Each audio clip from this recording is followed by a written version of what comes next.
On an ordinary day on a train, a man suddenly burst into flames and exploded, immediately turning the train station into a disaster scene. A young man with red eyes witnessed the entire process, watching as the man transformed into a demon and stepped off the train car. The young man immediately assumed a fighting stance, his legs bursting into flames, ready to end the suffering creature's life. At that moment, the fire brigade appeared. They shared the same target, the man who had transformed into a demon. Among the team was a nun who began to pray. Another soldier quickly fired special ammunition to extinguish the flames, temporarily reducing the heat. Another member immediately rushed in, but the monster managed to launch an attack. Fortunately, the last team member blocked it, creating an opportunity for his comrade to move in and use a core-breaking stake to eliminate the monster. Finally, the nun's prayer ended. The sudden battle caused the large chandelier in the station to malfunction. In that moment, the red-eyed boy utilized his power, moving with flash-like speed, just in time to grab the nun and save her when the chandelier fell. After everything was over, the boy surprisingly introduced himself as a new recruit of the Special Fire Force Company 8, bearing the nickname Devil's Footprints.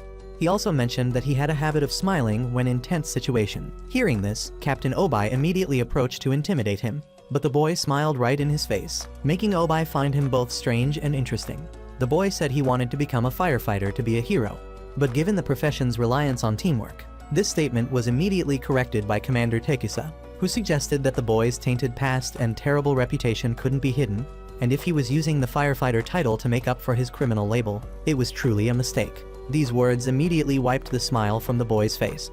Fortunately, the nun he had saved spoke up to thank him, allowing the female firefighter Maki to tease them as a couple, making the beginning of his journey not entirely terrible. As firefighters, everyone never knows when a mission might suddenly arrive. Incidents of human combustion like that are called first-generation spontaneous human combustion, when victims lose their reasoning, become frenzied, and destroy everything. Only when their cores are destroyed do they stop. The Special Fire Force has the duty to put these unfortunate infernals to rest and protect the people. Afterward, they must investigate the mystery behind all these events. In this situation, the young man Shinra carries the dream of becoming a hero because of a promise to his late mother that he would protect her. But his fate has been tragically difficult. When the alarm sounds, it's his first deployment. Shinra is filled with fighting spirit, but the flames in the factory ahead are extremely fierce, as infernals typically ignite to protect what they value most. The image reminds him of his mother, and his mood immediately fluctuates. But thankfully his teammates show timely concern, since special firefighters never abandon their comrades, helping him overcome his fear. Maki, a second-generation pyrokinetic, moves forward, using her power to quickly clear the path and draw all the flames out. However, an unexpected explosion occurs, throwing Shinra back and seriously injuring him. In his delirium, he sees the image of his mother engulfed in flames. She screams for him to run away. Yet people believed he was the cause of his mother and brother's deaths. However, the truth is he didn't cause that death, because at that moment he realized something else existed in the fire besides his mother and brother, which made him vow to find the culprit. His strange smile originates from the countless curses his relatives heaped upon him, from the terrifying memory of that day. In his unconsciousness, he unexpectedly sees blue light and hears someone calling his name. When he opens his eyes, he discovers Commander Tekisa and the whole team standing in front of another infernal. Finally, Shinra, nicknamed Devil's Footprints, is assigned the task of finishing the infernal with a single strike. This infernal, according to reports, is extremely powerful, charging forward and making Tekisa's firepower merely an irritation rather than causing damage. When it gets close, it launches a powerful attack, quickly defeating Shinra, then continuing to rush at Obai, fierce red flames erupting. Fortunately, Maki manages to neutralize all its power, while Obai uses his modified fire axe to push back. Just as the infernal separates from Maki and prepares to unleash power for the next attack. That moment of hesitation is exactly the opportunity Shinra has been waiting for.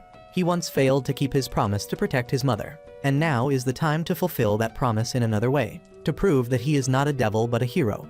Shinra's power erupts fiercely, surpassing the infernal before him. As the nun's prayer sounds, Shinra immediately rushes forward with lightning speed, delivering a tremendous kick directly to the infernal's core, making everyone marvel at how formidable third-generation power truly is. Afterward, the whole team recites a prayer of farewell, a humane ritual from special firefighters for these unfortunate, pitiful infernals. The husband of the combustion victim bursts into tears and clasps Shinra's hand in gratitude, the surrounding people also applauding and cheering for the heroic fire soldiers. A truly wonderful moment, exactly what Shinra had always hoped for. He had taken his first step on the journey to fulfill the promise to his mother. In the world, there are many causes of death like old age, weakness, disease, but in this era, the cause of death that makes people most fearful is burning to death. A blonde-haired young man stands in front of a church, which will be his next workplace. Captain Obai then informed Shinra about the rookie fire soldier competition that he and another rookie who just joined today will participate in. This information makes Shinra anxious, because such an event could potentially expose his not-so-pleasant past to other companies, leading to unwanted complications. That worry soon becomes reality when his opponent in the competition turns out to be Arthur, an old acquaintance. The two never got along, so just looking at each other made them irritated enough to want to fight. And after a brief exchange of words, they indeed started to combat. While Shinra is a third-generation pyrokinetic with the ability to ignite flames from his body, Maki, another team member who is second-generation, must ignite flames herself before she can use them. However, her ability to control flames is extremely skillful, making even those with natural combustion abilities cautious. A loud sound occurs, and the two childish new soldiers appear in fighting positions. Arthur appears in a showy stance. In front of the beautiful Maki, he calls himself the Night King, also a third-generation pyrokinetic, then addresses Maki as the princess of the castle. The boy's boastful attitude makes anyone witnessing it shake their head in exasperation. Arthur and Shinra come from the same training school, both excellent students, so they're always comparing with each other in every little thing. Just questions about who's cooler, a knight or a hero, is enough to make them fight until they're bruised. However, in front of Commander Takesa, all hostility must be set aside, or at least cannot erupt indiscriminately. He uses the pretext that the upcoming competition needs preparation, so he requests Maki to teach the two immature boys a lesson. Despite her reluctance, Maki is forced to agree to the commander's order, inwardly screaming in distress. The match begins with Shinra's entrance, but before he can ignite, he quickly receives a full blow, or when he just manages to ignite his legs, the flames are immediately extinguished by Maki, and finally, he's thrown mercilessly from the rooftop, resulting in a miserable defeat against the beautiful sister. Fortunately, he wasn't injured as he managed to break in time. Maki wins too easily, making Shinra sweat profusely. Refusing to submit, Arthur confidently steps up with his electric sword, which he calls by the fancy name Excalibur, confident that his electronic flames cannot be extinguished. However, against Maki's superior martial arts, he has no chance to resist, continuously being beaten until his nose swells up. Initially, the boy called this beautiful sister a princess, but now has changed to calling her a goblin, deeply hurting Maki's heart, but also creating an opportunity for Arthur to counterattack, with even Shinra joining in to collaborate. Nevertheless, their plan is ruined from the start, as Maki not only extinguishes their flames, but turns them into harmless toys. At this level, the nickname Witch of Fire is completely deserved for her. When Obai puts out Maki's fire play, she can only tearfully throw a tantrum, looking so fierce yet being so adorable. Arthur's presence has significantly increased Company 8's overall strength, and soon they receive a new mission. This time, the location is a densely populated residential area, so controlling the flames becomes more urgent than ever. The victim is a little girl, whose mother had previously undergone combustion, and now it's her father's turn. With the responsibility of firefighters, Obai requires the team to resolve it gently, while reminding the two third-generation pyrokinetics not to show off their weapons. Although the Academy never taught this, it's something that comes from conscience. There are those who treat fighting victims as entertainment, which is unacceptable. Shinra understands that a true hero must care about the feelings of those left behind. If he ignores that, he doesn't deserve to be called a firefighter. This mission carries an abnormality, as behind the tragedy is a hidden hand. Someone who released a powder that makes flames surge fiercely, as if carrying life. When the team confronts the father who has turned into an infernal, they see he isn't destroying anything but silently gazing at family memories. A rare behavior in first-generation infernals. This makes taking action difficult. But the fact that first-generation infernals no longer have reasoning has been proven, and Arthur decides to release him to end his suffering. That mission turns out to be more arduous and exhausting than any other. In the thick dust, continuous explosions echo, and the house is on the verge of collapse. Obai resolutely stays behind, as he recognizes there's someone behind all this, someone he vows never to forgive. Nevertheless, the victim's important mementos have been protected intact. When everything is over, the victim's daughter is still trembling in fear, afraid that she'll also burn to death like her father and mother. Obai comes to comfort the little girl, saying that her father fought the flames very bravely and won, that his departure was to protect her, and he also affirms that he did everything he could. After this tragic scene, Shinra also carries psychological wounds. He has been so traumatized that even when sleeping, he worries about looking up at the ceiling. Surprisingly, the one who reaches out to comfort him is none other than Arthur, who is called the Demon-Slaying Knight, who has always been his competitor. Arthur just gently comforts him, saying that even if he considers Shinra a devil, he will still be gentle with him, because he is a knight who will help everyone. The current situation of the world is very tense. The world is gradually falling apart. In many places, fierce flames have taken everything, causing geographical chaos for the continents. Many countries that once existed are no more. There are very few places where people can live peacefully outside of Tokyo. So people have migrated to this almost intact Tokyo, where there is a holy church and abundant energy resources along with superior technology. That powder substance is actually created by a man with an abnormal psychology. He designed it with the purpose of targeting Company 8. He gave this to his accomplices to cause chaotic incidents, thereby drawing the attention of the entire unit. For Company 8, everyone understands this is a special collective, as they are led by Obai, a former firefighter who was awarded 2 medals, but later had both revoked because during a mission he chose to save people rather than adhere to rigid rules. That event made Company 8 different because it was built on the strength of spirit and character of the commander. In this unit, the most noted person after Obai is Shinra. He is currently participating in the Rookie Fire Soldier competition. When he sees someone who once saved him in the past, he immediately goes to greet them. However, what happened 12 years ago is something that Firefighter doesn't want to recall. Tamaki quickly intervenes, preventing Shinra from bothering the captain, resulting in her being punished, revealing Shinra's true face with a somewhat perverted personality. He continues persistently searching for the captain of Company 1, but the answer he gives is convincing. With so many cases handled annually, it's impossible to remember clearly what the boy wants to ask. The competition begins. All participating fire soldiers must enter a building, rescue victims, and defeat simulated infernals. In terms of speed, Shinra, with his devil's feet, quickly gains an absolute advantage, rushing straight up using his flying ability.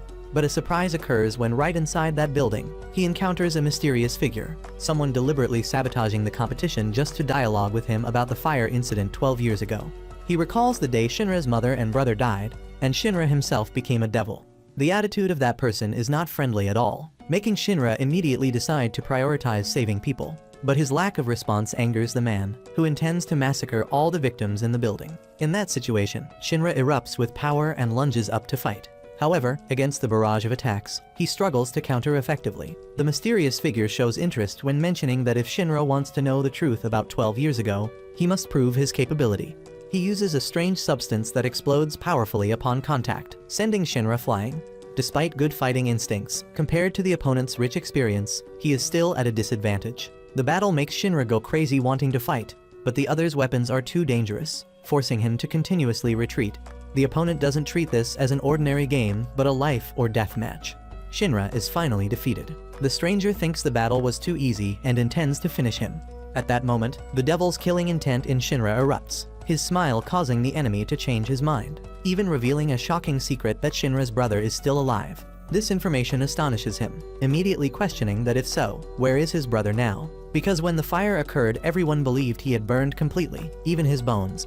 The mysterious figure even raises suspicions that the fire soldiers may be hiding many truths. Shinra states he doesn't believe his words, but the fact that his power erupts out of control clearly reveals his fluctuation. He doesn't understand why the other party is saying these things, what the real conspiracy is. The mystery person seems to be trying to lure him to his side, saying he should abandon the game of being a hero and instead become a devil to search for the truth. For Shinra, this is completely unacceptable, as this person has harmed 2 fire soldiers and clearly must be subdued and turned in. He risks himself to counterattack, using power in anger, creating varied and fierce attacks. However, the experience of the mystery man still overwhelms him, causing Shinra to quickly lose strength.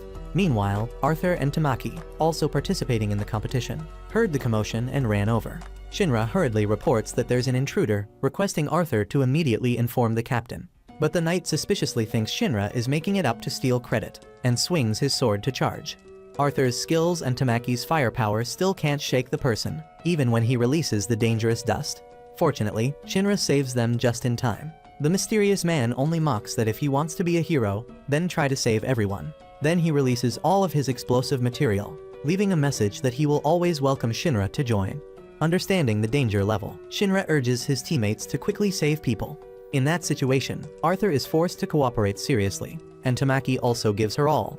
All 3 join forces under Shinra's power explosion, lifting all 4 people straight up into the sky. An extremely strong explosion sounds, but everyone has escaped danger. The captain of Company 1 quickly comes to assist, while Company 8 below prepares to receive their comrades. Everything ends safely. Afterward, Tamaki and her captain come to thank Shinra for saving them, his contribution deservedly acknowledged. However, the harmony between this captain and Obai is not very good. Shinra later reported the entire incident, noting that the powder the mystery man used was identical to the substance causing the previous explosion. He also shares his doubts when the stranger said that fire soldiers don't actually operate as people think. Obai frankly explains that fire soldiers are not a unified organization, but formed by 4 forces: the Holy Sol Temple, the Tokyo Armed Forces, the Fire Defense Agency, and the Heijima Financial Group. Each organization has different levels of influence on each company. The mission of rescuing people from combustion phenomena is indeed correct, but the investigation of causes doesn't involve information sharing, as each organization has its own calculations. Therefore, Company 8's goal is clear. They belong to the Fire Defense Agency. Their mission is to save civilians, conduct investigations, and absolutely not trust other companies. Only in this way can they hope to grasp the truth about the origin of the combustion phenomenon and the nature of infernals. Knowing this, many people will be saved. After hearing this, Shinra feels proud and confident that he will contribute to all these tasks. Obai responds with pride, affirming that having Shinra in Company 8 is wonderful. The Imperial Tokyo Papal Hall is alerting citizens about a danger zone, requiring everyone to keep a safe distance. In the main control room, a sexy woman sits high on a chair made by firefighters themselves. She arrogantly commands that everything must be according to her wishes. Others have no right to speak up. She stands up, walking on the bodies of others. She orders Company 5 to deploy, even if it means trampling over Company 8. The screen displays a notification that a subject is approaching Shinra. Number 3 of Company 8. According to information gathered, Joker's appearance in the competition was carefully concealed by various firefighting forces, presumably because he holds too many secrets that make everyone cautious. According to Obai, Shinra will definitely discover the secret behind human spontaneous combustion and the reason his mother and brother had to pass away. However, no one can deny that the person named Joker is actually a villain. Another firefighter interrupts them, reporting that they've analyzed the series of destructive acts at the training facility by Joker. The explosive he created contains ashes of first-generation infernals. Exploiting the pain and misfortune of those unfortunate victims to serve his own purposes is truly an unforgivable, inhumane act. At this time, the nun is in the church, her hand holding a childhood photograph with her friends. Then, she puts the photo inside her clothes, smiling to encourage herself. Meanwhile, Company 8, as an organization under the Fire Defense Agency, besides their specialized missions, also handles other daily tasks, from processing paperwork to helping citizens in unexpected situations. Today they received a request to rescue a dog that was stuck. Ironically, that dog is the mascot of the firefighters, and it being hung upside down on a tree branch turns out to be an excessive prank by a group of young people. They did this to express their anger, because previously a firefighter had cruelly killed 4 civilians, but was then declared innocent by the court due to mental illness. This legal loophole was exploited by him, making the public even more resentful. And his name is Miyamoto. In the midst of this, suddenly the smell of burning smoke spreads and red flames erupt. People discover that Miyamoto has undergone combustion. Contrary to many people's belief that this is divine punishment, the truth shows he still retained his will after transformation. That will is the madness of a killing maniac, causing the crowd to panic and flee.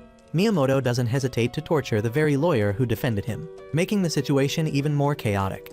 Information is immediately sent to the fire companies. Many want to participate in the capture because they consider him a subject of special research value. Company 8 is quickly mobilized, with Arthur and Shinra receiving urgent orders. With Shinra's flying ability, both move extremely fast, arriving before their other teammates. Upon meeting Miyamoto, they immediately take action. Arthur launches an attack and continues to push him into a difficult position, coordinating with Shinra to attack continuously. However, the defense power of the transformed person is truly formidable. He loudly claims that firefighters are just killers wearing the cloak of saviors, no different from what he used to be. One of his punches disperses the power that Maki had concentrated, making both increasingly recognize the difference of a first-generation infernal who still retains will. Facing Company 8, Miyamoto both shoots fire to attack and looks for an escape route, while saying that fire soldiers killing infernals is just like when he used to kill humans. Those words make Shinra momentarily hesitate. Fortunately, he is encouraged by Taikisa, maintaining his will without falling into the mental trap. Shinra immediately rushes forward, understanding that if not stopped, there will be more victims. Indeed, when Miyamoto appears in a crowded residential area, preparing to spread disaster, Shinra quickly arrives, delivering a powerful kick that sends him flying. The opponent doesn't falter, using a car to counterattack. But that move doesn't trouble Shinra, who kicks the car away and turns it into a counterattack, terrifying Miyamoto. Unexpected rain pours down. Miyamoto fearfully calls Shinra a devil. Shinra stands on top of the car, high and mighty, calling himself a hero. This display catches the eye of a mysterious couple, who assess that the energy emanating from Shinra is truly formidable, but still think that eliminating an infernal who still has consciousness would be too wasteful, so they decide to find a way to retrieve him. Meanwhile, Shinra begins to pray for Miyamoto, and even Miyamoto himself asks to atone in his final moments, and he wants a sister to pray for him. But immediately after, he unexpectedly betrays, lunging to attack. This action causes Shinra to explode with genuine anger. A piece of trash doesn't deserve salvation, so he is determined to finish his opponent. At this moment, a woman appears on the rooftop, introducing herself as Princess Hibana, the captain of Company 5 and also a third-generation pyrokinetic. She declares that Company 5 will take over handling Miyamoto. Shinra naturally opposes, but her gaze causes him to collapse. She orders him to submit at her feet. He of course doesn't accept, even speaking carelessly, causing him to be immediately suppressed. Company 5 tries to take him away, but Shinra timely erupts with power, pushing back all the regular team members, while challenging everyone in a stance of facing all alone. Fortunately, Company 8 also appears in time. Hibana declares that Company 5 will take over Miyamoto because they consider purifying him a waste. Such a rare specimen should be kept for research. However, the territory currently falls under Company 8's jurisdiction. Moreover, they don't have a research department to do that work. Members of Company 8 argue, saying that even if they research anything, Company 5 would never share. The argument becomes tense, to the point where Obai is forced to back down and agree to hand over. But that attitude is despised by the opponent. Immediately, Obai responds with his fist, forcing Hibana to confront, asking if they really want to start a war.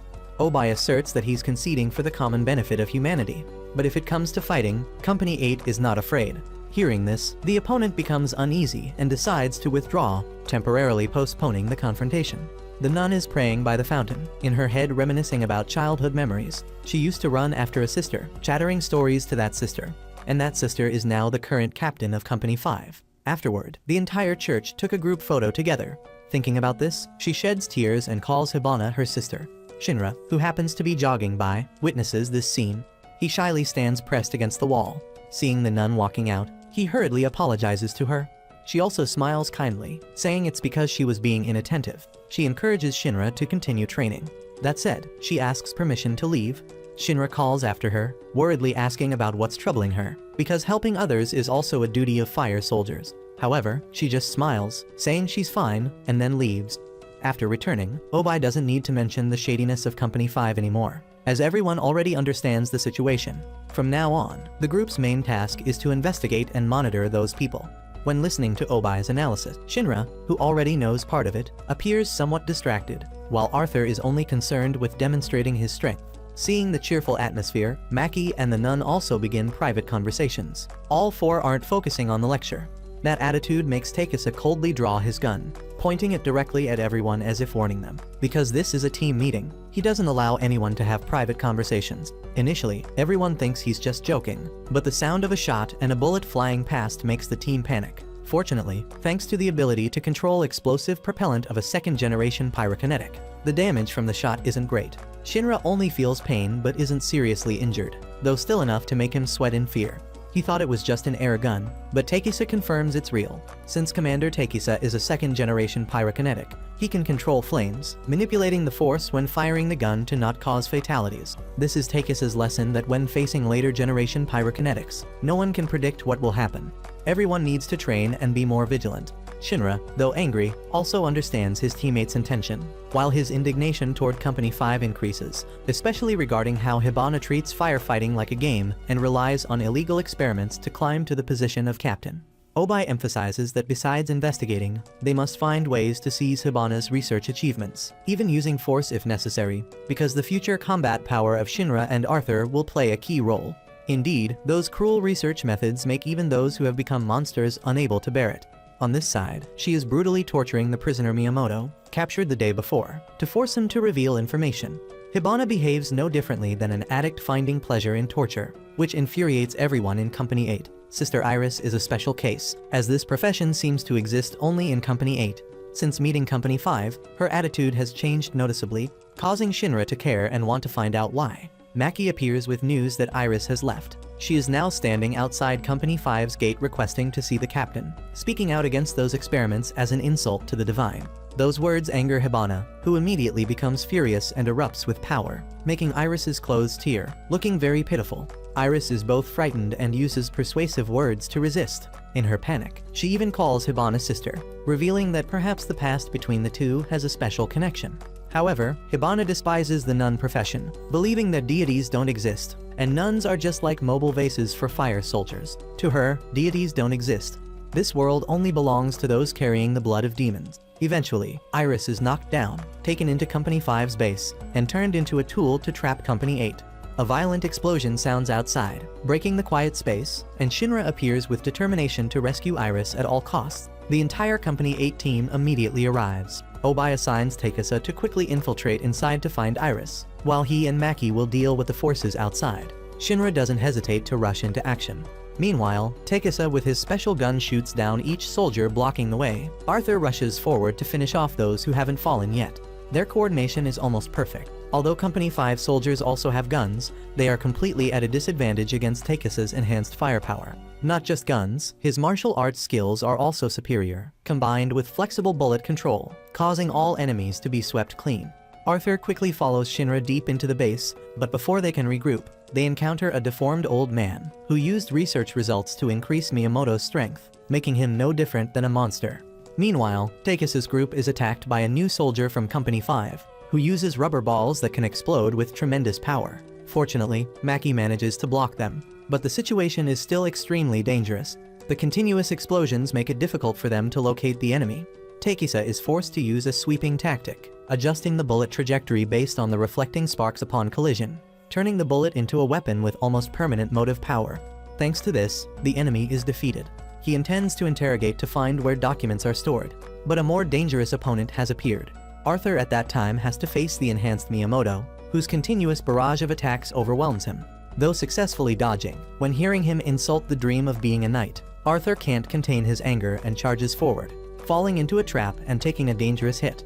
Just as Miyamoto is about to finish him, Arthur surprisingly switches his sword from left hand to right and delivers a fatal blow, cutting the opponent in half. The strength hidden all this time is revealed, surprising even Hibana.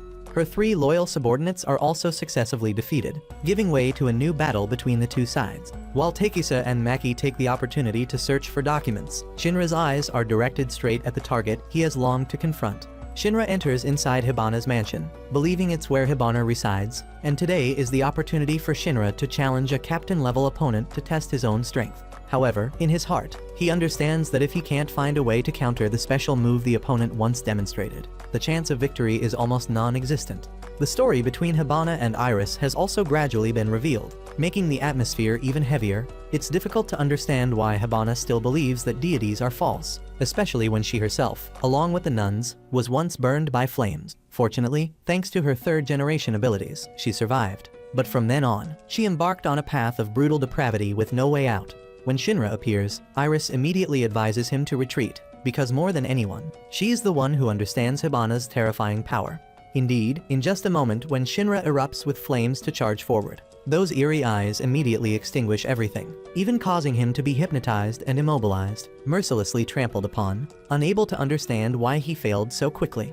Hibana doesn't hesitate to explain that he has fallen into a state of heat syncope, as the tremendous amount of heat she emits has enveloped his body, causing blood vessels to dilate, blood pressure to drop, and insufficient blood flow to the brain, resulting in dizziness and collapse. A hero who seemed so strong is now defeated just by dizziness.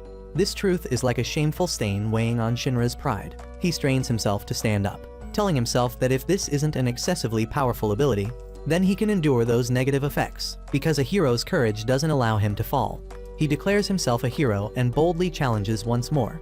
The flame on Hibana's fan flares up fiercely, while Shinra, having regained his strength, asserts that he will dispel all misconceptions and delusions of his opponent. He declares that he may die, may fall, but will definitely not be wrong. However, in this combat, Hibana's ferocity and superior power cause Shinra to fail once again. She coldly questions whether he doesn't realize he's just struggling, and to prove her point, she performs fire magic that materializes flames into petals with tremendous temperature, making Shinra flustered and lose all ability to resist. Iris painfully advises him to stop, but in response, Hibana mocks that if he wants that, then try praying to deities, because deities inherently cannot help or control anything. In this world, deities don't exist, heroes don't exist, and people only find peace when they abandon the illusion of salvation. Painful memories flood back into Hibana's mind. The monastery was once a shelter for orphans, where nuns and children united in worshipping deities, but she was different. Ironically, she was the only one to survive while all those she considered family died in the flames. From then on, she believed that only she could save herself, and vague prayers only led to destruction. Hearing this, Shinra expresses empathy because he too has witnessed his life being ravaged by flames. But this sympathy only makes Hibana more frenzied, and she strikes more violently. However, Shinra erupts with extraordinary power, successfully resisting and stating that he is different from Hibana. He never surrenders to fate, and thus he will save her too. These seemingly foolish words momentarily astonish Hibana, but her moment of weakness quickly disappears. She coldly says that if he wants that, then accept burning to death. Shinra again insists that not all flames bring destruction. Some flames will light the path ahead. If there are no heroes in the world, then he will become a hero, and Hibana, after all, is just a victim. He shouts with determination, then bravely charges forward, throwing a punch with the desire to shatter the obsession in her soul. That image pulls Hibana back to childhood memories, to the day when she was a talented child in experiments, creating brilliant flowers from flames and other substances, making children in the monastery marvel in admiration, among whom Iris was the one who loved them most. However, the nuns scolded her, believing that the divine flame was not for fun, asking why, if Hibana truly had been granted power, she didn't believe in the Holy Spirit. She once believed, but that belief completely collapsed when those very beautiful flames destroyed everything, leaving in her only hatred and darkness, turning her into a true demon. From then on, Hibana acted like a truly fallen person, taking advantage of every opportunity to research and enhance flames, climbing to higher positions without caring about the ultimate purpose. Nevertheless, deep down, she was once a hero, once the elder sister of the children in the monastery. It was the flame that helped her achieve that, but it also took everything away, both humanity and meaning in life. In the moment of empathizing with Shinra's fate, she realizes that she too is just a victim, and that understanding opens a key to liberation. When Shinra affirms that there are truly heroes in this world, and he will be by her side when she needs him, Hibana inadvertently blushes, both angry and ashamed, exclaiming who gave him permission to save her. He responds that he doesn't need that permission. He does it because he wants to. Before such sincerity, Hibana's heart is moved. She no longer wants to continue the fight, even creating brilliant fire flowers like before to give to her little sister, and her soul seems to bloom once again. The battle ends with injuries on both sides. Iris suggests organizing a social party between the two companies, while Hibana pretends that inviting Company 8 to attack was just for training, and her unexpectedly pleasant attitude surprises everyone. Hibana blushes, saying perhaps she likes Shinra a bit, causing him and Iris standing there to be shocked and dumbfounded. Shinra ended the battle so quickly that another teammate couldn't arrive in time to support and had to stay home. A group of commanders from other companies have gathered together at the church. News about the training exercise between Companies 5 and 8 has quickly spread throughout other units, but instead of believing it, they think it's just a smoke screen meant to hide something. At this point, they've truly realized that Master Obai has begun taking action, and his moves carry many layers of unpredictable meaning. Meanwhile, Companies 5 and 8 are holding a barbecue party to celebrate the success of their recent combat training. But it seems the soldiers of Hibana aren't very happy. They fear they're about to be tortured by the witch with her new entertainment. This whole cooperation ultimately depends on Hibana's boy craziness, as she only seems easygoing and gentle with Shinra, while her subordinates, if they happen to have contrary opinions, might get kicked right on the spot. But overall, the party is going very well. After the party, under the sunset, Hibana had a direct conversation with Obai, and a deal was quickly formed between them. However, what's worth noting is that this collaborative handshake doesn't represent the entire organization of Company 5, but stops at the individual level. On the surface, Company 5 appears to be a separate company, but behind Hibana is the Heijima Group, a force that even she doesn't have enough power to resist. Therefore, this cooperation serves both as a bridge and as a screen for both sides to exploit each other's benefits. Obai plans to start by sharing Company 5's research achievements and then overthrowing them. Hibana has also shared about her past. She thought she had to become a demon to fight against demons, but then, when fighting with Shinra, who calls himself a hero, she recognized the warmth of justice, and thus, thanks to the power of love, she reformed. Obai also had to admit that Shinra is the one who brought light to Company 8, also bringing light to the darkness of this world imprisoned by flames. Obai begins to change the subject, to the goal of Company 8. He has been paying attention to Company 5's research on the origin of flames. He believes Hibana knows something. The usefulness of the alliance is almost immediately demonstrated when Hibana is willing to share her most important research findings. She reveals that in some cases, the combustion phenomenon isn't natural, but has human hands involved. This information makes Obai unable to maintain his calm. He finds it hard to accept that the suffering of so many victims comes from deliberate human conspiracy. Because of this, he decides to remove the shackles from Shinra, as a gesture of trust. As for Hibana, she begins to suspect that the accident at the monastery years ago, which destroyed all her loved ones, perhaps wasn't simply an accident, but quite possibly the result of a setup. If that hypothesis is true, she will certainly never forgive those behind it. For a common goal, she and Obai slapped hands in cooperation, albeit somewhat reluctantly. However, the next direction of investigation is extremely difficult, because the artificial combustion cases that Hibana mentioned all originate from Shinjuku District, a place that is under the direct management of Company 1. Obai understands that direct confrontation would be very difficult, but he decides to use a roundabout approach. He utilizes the rookie inspection system, allowing some newly joined fire soldiers to be transferred to work at other companies, seeing this as a way to plant people to access the truth. The main responsibility this time is given to Shinra and Arthur, who have the strength to face all dangers. The two, along with 3 members from other companies, quickly head to the prestigious base of Company 1, a place considered the majestic symbol of the entire organization. They not only carry the mission of finding evidence, but also directly face Burns, the famous commander, who could also help them access the truth about Shinra's family tragedy 12 years ago. Seemingly not wanting to waste time, Shinra surprisingly proposes a practice duel right upon meeting. That idea sounds aggressive at first, but as new soldiers, this is also the most practical way to say hello, even including other young fire soldiers for the challenge. The opening match begins with a contest from a fire soldier from Company 2, who is inherently shy but thanks to the provocation and encouragement from teammates, erupted with hidden power. Cannon shots are fired fiercely, but all are neutralized by Karam, who only needs 1 bell ring to completely extinguish the opponent's flames and weapons. His ability to freeze fire is truly too terrifying, making everyone shudder. It is at that moment that the spirit and power of Company 1 is clearly revealed, creating pressure that weighs on all those facing them. Not stopping there, Burns, the legendary commander, surprisingly steps forward personally to face them. And his target is both Arthur and Shinra. This makes Arthur feel insulted. He angrily thinks he can perfectly fight a separate match, but Burns just calmly extends his arm in invitation. Arthur's first sword strike comes down powerfully, yet it's not enough to make him budge. On the contrary, a light counterattack has sent him back a dozen steps, astonished to stupefaction. During this time, Shinra doesn't hesitate. He treats being challenged as inevitable, immediately rushing forward persistently, launching a combo of punches that makes the entire stadium shake. He doesn't hesitate to use his strongest move, but Burns calmly uses his own body to block, without even a flinch. When asked why he joined the fire force, Shinra firmly answered that his mother and brother died due to spontaneous combustion, so he must find the cause, to prevent that tragedy from repeating with anyone. He wants to become a firefighting hero, although he knows this path is still very long. That answer seems to please Burns, but he immediately throws a punch, not even needing to use the power of fire yet sending Shinra flying.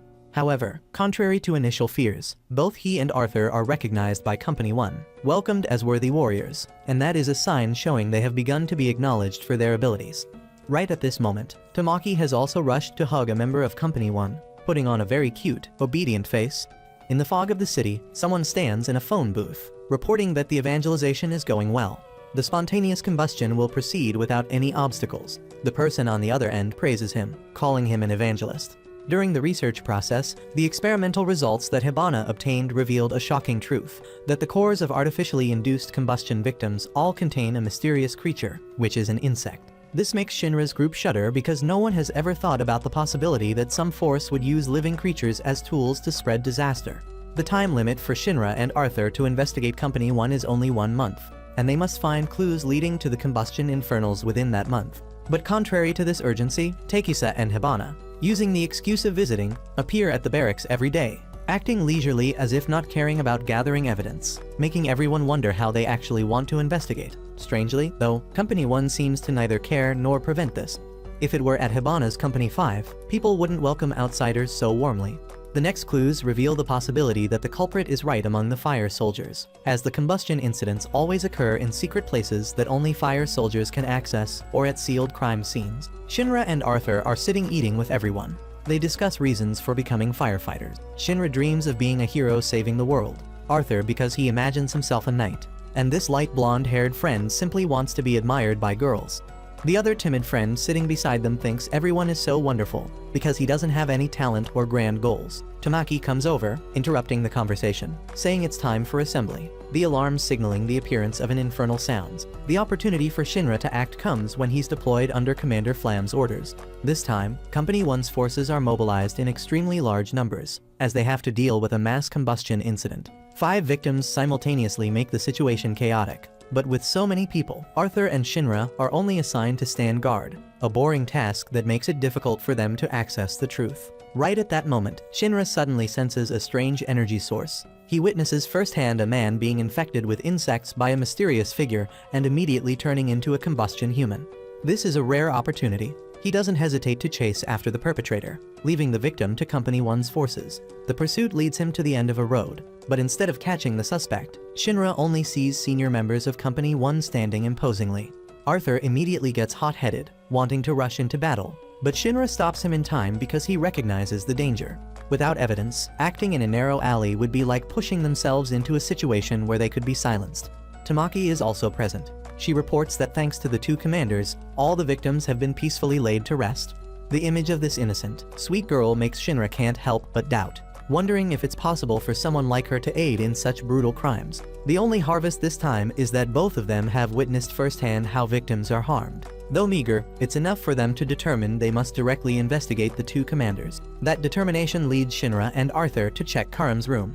They discover a bottle containing insects identical to the specimens they've seen before. But at that moment Karam appears, his face exuding a threat that makes the atmosphere thicken. In an instant, both kids thought this time they would meet their end. But Karam calmly explains that he's also following the case, and he placed the bottle under the table because the attitude of the 2 kids from the time in the alley was very strange. That bottle is a sample collected from the scene. This explanation somewhat reduces the tension, but suspicion has not yet dissipated, because besides Karam, when Shinra was pursuing, only Rekka was there. Karam recounts that 2 months ago, there was a group of children who all abnormally combusted. It was there he found this type of insect, and the fact that innocent children were not spared is the cruelest evidence of the perpetrator's evil. In another development, 2 children on their way home innocently discussing games when Tamaki appears. She promises there's a sure way they'll never become victims, then lures the 2 children to follow her.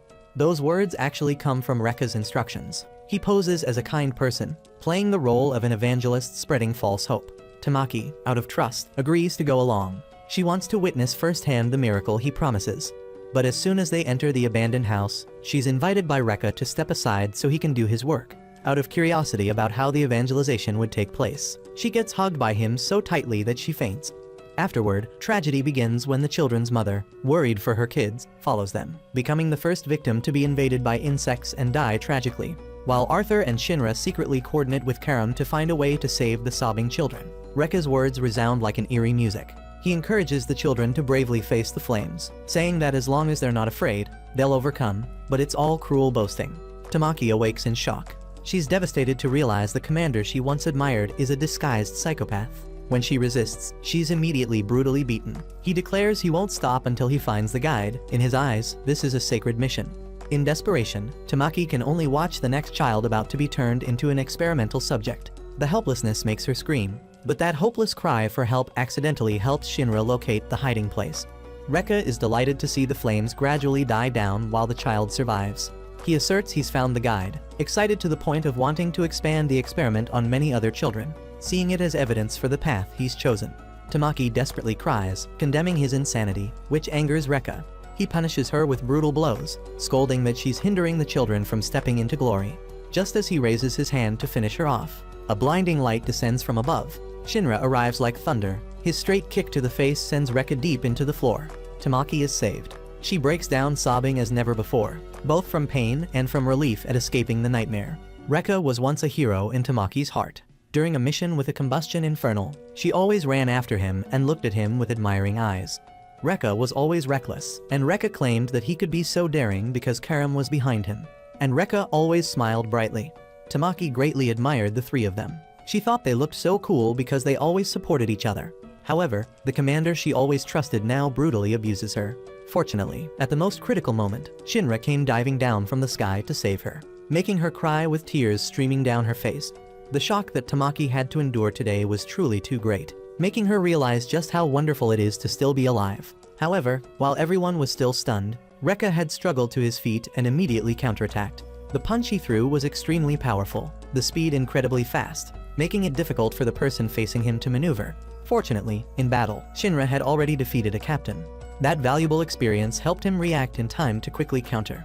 His continuous kicks proved clearly effective. In close combat, he even managed to lock Rekka's hands, controlling the flames erupting from him. Afterward, Shinra solemnly declared that he, a hero, had caught the criminal causing combustion. But the situation immediately reversed. Rekka fiercely countered, insisting that he would never run away but could only move forward, then launched extremely heavy blows. Shinra cannot accept that blind way of advancing. He will become a superhero to stop Rekka. The two sides battle equally. Surprisingly, Shinra's flame causes that demon insect to react unusually. Rekka realizes it's trying to return to that flame, which proves Shinra is the important guiding target that the cult has been seeking all along, a flame that he says will guide humanity. Rekka immediately decides to capture this unfinished flame, as it is the purest flame for which countless children have been sacrificed in pursuit. Hearing this, Shinra becomes extremely furious, especially when Rekka coldly claims that those sacrificed children were just trash for him to complete his criminal objective. Anger makes him lose his composure. He rushes in to attack, but is immediately knocked back, falling into Tamaki's soft chest. She screams, calling him a pervert. In contrast, Rekka, due to his determination, strikes even more powerfully, causing Shinra to continuously suffer. During this time, Tamaki is also someone who needs to be rescued, as she repeatedly finds herself in awkward situations. Victim Tamaki seems not to be experiencing this tragicomic situation for the first time. Then she clings to his back, begging him to defeat Commander Rekka. The statement makes Shinra wake up. Anger gives way to seriousness. He carefully analyzes the strengths and weaknesses between himself and the enemy, deciding to use the terrain to gain advantage through mobility. Rekka has poured out all his power, while Shinra is like a rocket shooting upward, immediately changing direction after collision, skillfully dodging, and then finding opportunities for decisive counterattacks. Rekka's subsequent attacks are completely ineffective, as he doesn't have the ability to fly like Shinra, falling into a passive position. Finally, Shinra launches a full-force strike, causing a sky-shaking explosion, defeating Rekka, but also overheating himself due to consuming too much oxygen. Seeing the children still frightened, Tamaki tells them to gather and hide behind the house pillars. Rekka still wants to continue fighting for the evangelist, with the goal of finding suitable children, increasing the number of infernals, and bringing humans back to the flame, which is no different than pushing humanity into a pit of fire. The evangelist has distorted the will of the Holy Spirit, turning it into a mad ideal that the entire world needs to be submerged in redemptive fire, turning the earth into a second sun, regardless of everyone's death. Seeing the situation not good, Tamaki reluctantly leads the children to run away. Rekka, when repeating those words, even appears joyful, somewhat insane. He says he will teach all soon-to-be-born children the cult's lesson. This makes Shinra immediately think of his own little brother, wondering if this might be the answer to the puzzles all along. Just then, Rekka once more erupts with power, even burning his own life to gain victory. But surprisingly, the echoing sound of a bell rises.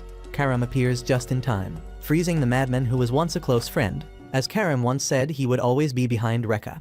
Another commander is also present, realizing this situation could affect the entire country. Suddenly, a beam of light rushes forward, shattering the ice, piercing through Rekka. He is silenced before he can reveal anything. The ones responsible for this are two mysterious assassins on the rooftop of the adjacent building. The mysterious assassins continue to attack, having considered fire soldiers as enemies from the beginning. A commander, in order to save Karam, even gets his arm shot off, because he considers Karam the shield of Company 1. Shinra quickly creates smoke to block visibility, determining the target's location. Karam immediately directs Tamaki to counterattack. Her flame strikes across, gets frozen by Karam, creating the feeling of clearing the way for teammates. Knowing their advantage is lost, the assassins simultaneously retreat, which is also what Karam wants since everyone on the team is seriously injured, making it difficult to continue fighting.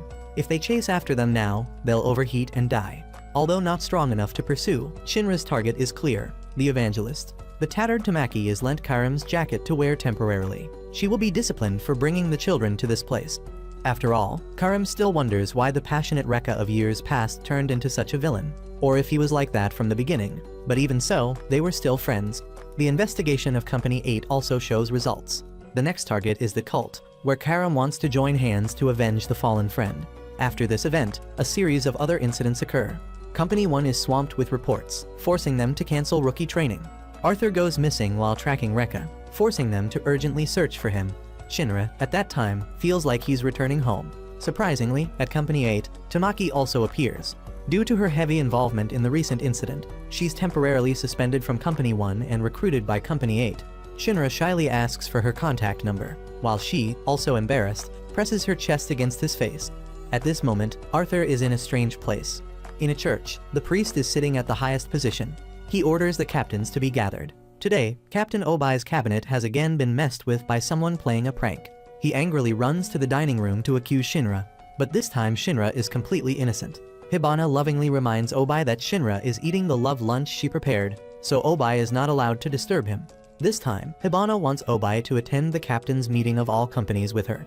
She also takes the opportunity to bring cakes to Shinra, using the excuse that she can't eat them all. The power of love is truly wonderful. Obai demands Shinra to handle this troublesome woman, but now Shinra only cares about the delicious food. Seeing his soldier being lured, Obai has to tempt him with a bowl of ramen. Arthur appears from somewhere demanding to join. Clearly this guy was missing before. Tamaki also comes to join the group. Sensing this little troublemaker is about to cause trouble again, Shinra cries out warning everyone, but it's too late. Tamaki's skirt somehow suddenly slips down, and she crashes right into Shinra. Obai turns to Maki seeking help, but Maki is busy chatting with her girlfriends. The office looks very chaotic, with no one standing on Obai's side. The meeting calling together all companies is then organized, and right from the start, it shows the seriousness of this incident. Because artificial combustion, the white-robed assassin organization, along with that mysterious evil cult all appear simultaneously. They are not merely isolated threats, but seem like pieces gradually revealing a giant secret curtain about the combustion disaster, something humanity has never truly understood until now. And now everyone is being pushed into a position of having to face it directly, with no other retreat. Tamaki is taken along with Shinra to report, as the two are important witnesses.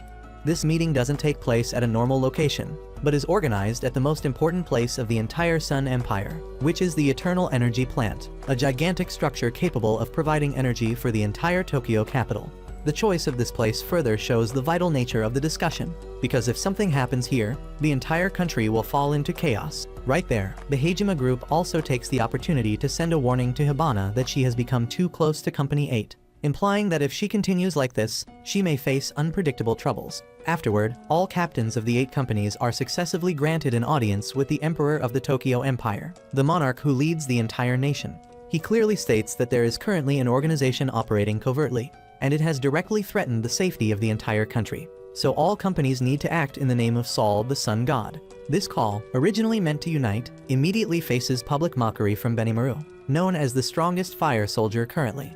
He doesn't revere deities, even showing a disrespectful attitude right in front of the emperor, which is extremely impolite for the imperial army. However, Benimaru calmly states that his company is originally gathered from lower-class civilians. They have never sworn allegiance to the emperor, nor knelt before Sol, the Sun God. So Company 7 will act according to its own will without obeying anyone else. Fortunately, the other companies still maintain a more serious attitude, and no one shows rebellion like Benimaru.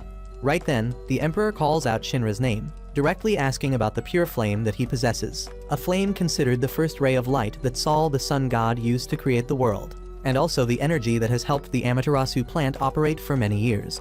The captain of Company 1 stands up to add that the evangelist is currently trying every way to seize those pure flames, so his real goal isn't just destruction but absolute power, and thus Shinra will certainly become a hunted target. The emperor emphasizes that the empire will protect him, but Shinra immediately objects, because for him, the real mission of a fire soldier is to protect civilians, not to receive protection. Moreover, he doesn't trust that captain with hidden ulterior motives, something Hibana immediately astutely notices. Obai then declares he will protect his teammate at all costs. His prestige is so great that even the emperor cannot take it lightly. Arthur, upon returning, also becomes Shinra's most compatible companion, but unlike him, Arthur seems to consider being targeted by the evangelist a stroke of luck, like an opportunity to prove himself. Unexpectedly, Joker actually appears. He doesn't fight, but instead brings shocking news. He says that the pure flame not only has the ability to create the world, but is also the root that can destroy everything. And as a reward for Shinra's efforts, he reveals that his younger brother, Sho, currently holds the position of Fire Knight Commander and serves directly under the evangelist. This information hits Shinra hard, shocking him to the point where he doesn't even notice Joker leaving, only faintly hearing the saying that a devil forever can only belong in hell.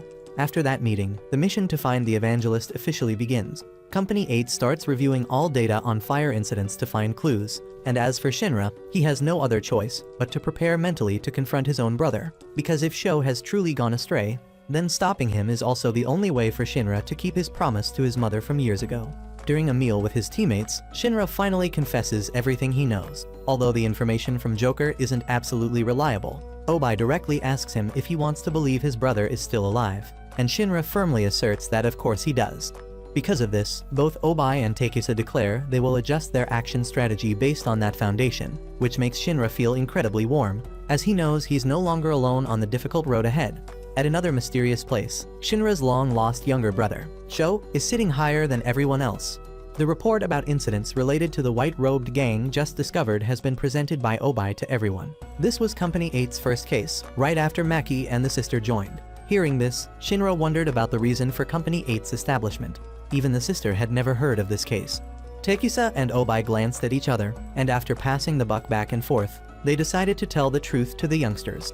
In year 195, at the Tokyo Imperial Armed Forces base, there were stories that left deep impressions in many people's memories. Maki and Takisa both came from this place, where discipline and fierce combat were considered the way of life. Maki is from a prominent family, the daughter of a general.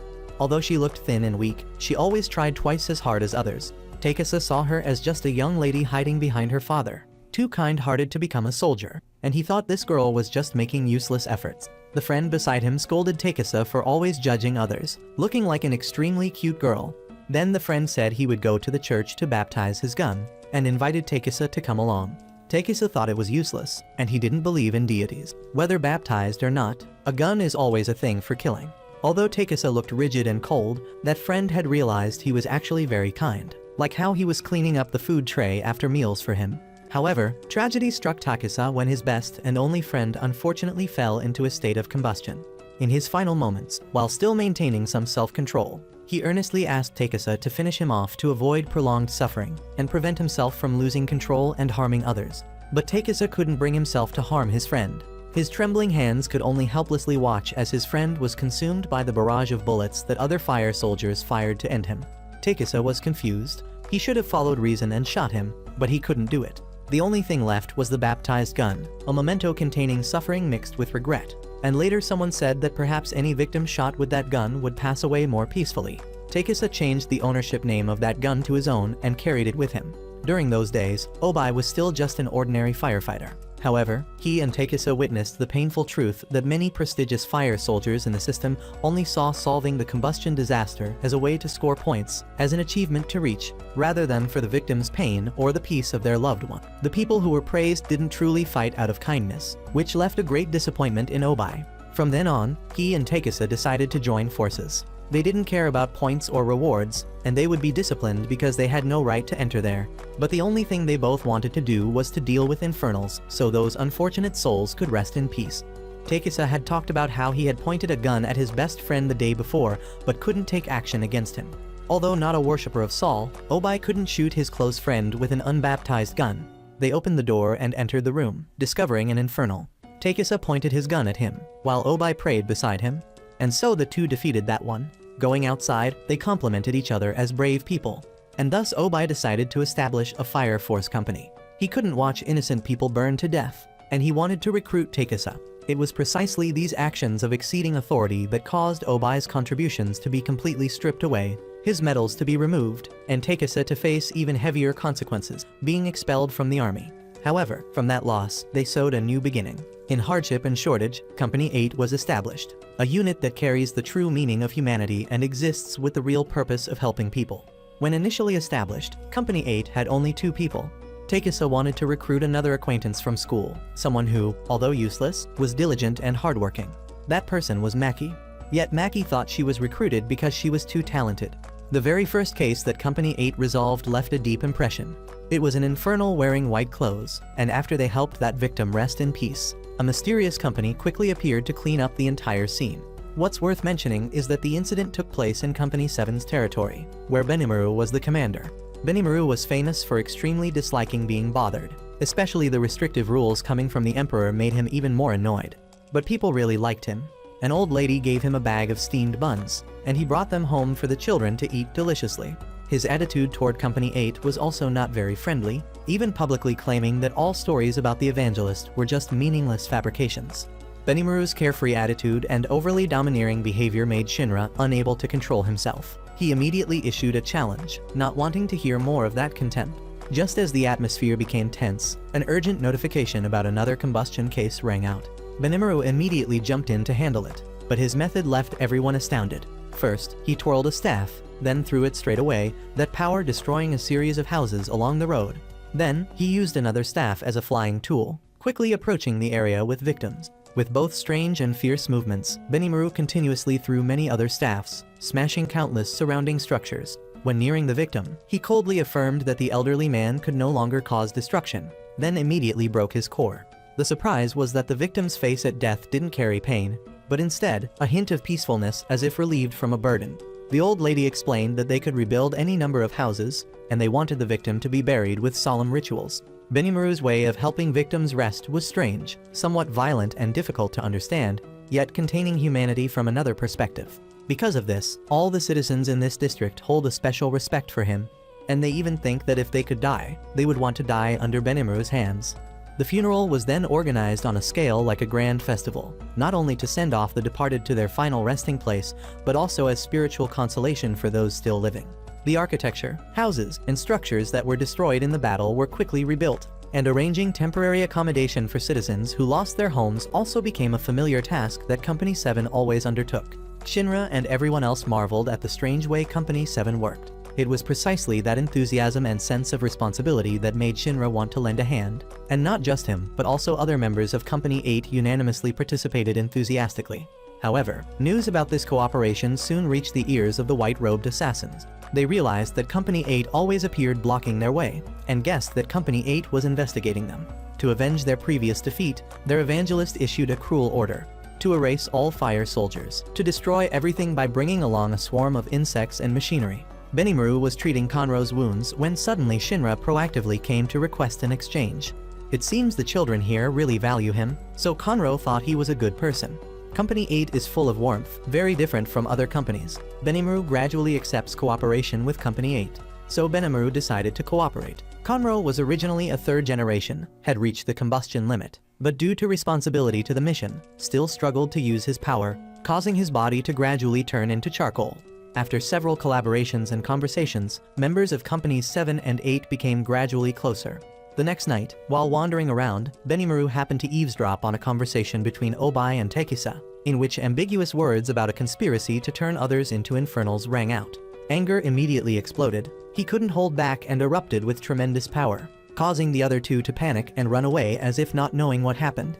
But Benimaru isn't the type to let things go. He immediately pursued, and when catching up, violently attacked, questioning them about turning the old man into an infernal, accusing them of playing dumb to hide the conspiracy to disrupt the town, and saying that his own ears had heard clearly, so there was no way to deny it. Shinra fortunately arrived in time, delivering a powerful kick to break Benimaru's attack, hoping he could calm down. But how could Benimaru remain calm in the face of a truth that made him feel so betrayed? Despite trusting Company 8 very much, in Benimaru's eyes, the event before him proved that trust was perhaps just a mistake, and that was something he could never accept. He shouted in rage for those bastards to come at him, that he would annihilate them all, and so the white-robed assassin's division tactic had succeeded.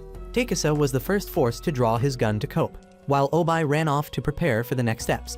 Maki, with her fire-extinguishing ability, risked herself to block Benimaru, but his flame control ability was absolutely no less than hers, forcing Maki to rush in with martial arts, supported by Shinra, but soon after, both were knocked away with just one strike. The bullets that Tekisa fired at that moment were also controlled by Benimaru back towards them, revealing the superior power of someone carrying within him both second and third generation abilities. In that situation, Tekisa had no choice but to charge forward with Tamaki, but each supporting shot was still easily blocked, and Benimaru's martial arts quickly defeated Tamaki, turning Arthur into a punching bag. After successfully defending, Benimaru immediately counterattacked. An extremely powerful slash tore through the still air, striking directly at Tekisa and Arthur, leaving them almost no time to defend. He thought Company 8 only had that much, demanding they not rely on numbers to bully the weak. He wanted their members to stand down and have a decisive battle with him between leaders. In that moment, Obai, who usually only diligently worked out outside of work, training endlessly like an iron bull, stepped forward. that powerful body charged forward like a steel wall, blocking all the fireballs that Benimaru launched, surprising the other. Benimaru wondered why Obai didn't extinguish the fire, asking if he was afraid or not, and Obai replied that he was very afraid, that the flames were extremely hot. But he still had to rush in because he wasn't allowed to back down. In astonishment, Benimaru delivered a powerful blow hitting Obai's iron mask, but he still didn't retreat, instead continuing to advance step by step, pushing back the opponent. Benimaru questioned that if he understood flames well, why harm that old man, while Obai calmly said he had misunderstood. However, Benimaru didn't accept it, quickly using his special move to attack relentlessly. After an explosion that shook the entire area, Obai still stood safely, affirming that no one was allowed to use strength to bully the weak. The fire-extinguishing grenades he had prepared long ago were thrown continuously, creating smoky fires limiting visibility, while he himself still charged like a war machine. Despite being knocked down many times, even seemingly about to be finished, Obai still stubbornly counterattacked, even using his own iron head to bang back against the opponent. He thought that finally the opponent had to take a hit, while Benimaru was shocked, asking if Obai didn't know fear, and Obai replied that he couldn't back down, because he was fulfilling the responsibility of a company captain. Those words astonished the entire Company 8, as for the first time they realized the true strength of a commander without special abilities. However, Takisa clearly understood that the battle before them was completely meaningless, so he spoke up saying it was time to stop. Hearing the news, Conro appeared, praising Obai highly, but it was precisely Obai's excellence that made it harder for Benimaru to accept, making him even more determined to eliminate him. In his anger, Benimaru prepared to use his final move, but Conro stepped up to stop him, calling for his young master to calm down.